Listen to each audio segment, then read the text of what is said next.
እንቅልፍ ደስታው የሆነ ሰው አለ። ደስታው በቃ እኔ በቃ ካልተኛው ደስ አይለኝም ብሎ ዝም ብሎ እንዳምባዛ እናቴ እንደዛ ብሎ የሚነቃ ሰው አለ። አሁን ጠዋት አመለካከቱ ነው ሰው የሚያስተኛው። አሁን ሰው ሰይጣን እንትን ይሁን እስቲ ሰይጣንም ሊሆን ይችላል።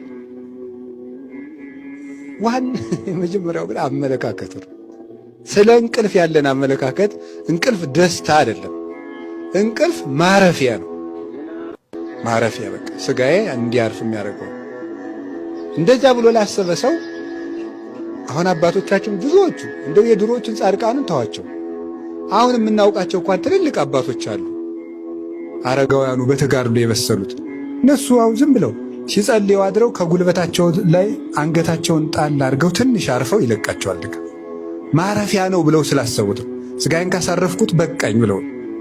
ቅዱስ አርሳኔዎስ የሚባል ቅዱስ አባት ወደ ምስራቅ ዞሮ ጸሎት ይጀምርና ፀሐይ ወጥታ ማለት ነው ፀሐይቱ ሲጸልይ ውሎ ፀሐይቱ ገብታ ሲጸልይ አድሮ ፀሐይቱ ተመልሳ በምስራቅ ስትወጣ ንሳ መክፈልተከ ኦሃካይ ስጋ፣ አንተ ክፉ ስጋ እስኪ ድርሻህን ትንሽ እንካረፍ ብለው ትንሽ አርፈው ይነሳ ነበር ቅዱስ አርሳኔዎስ።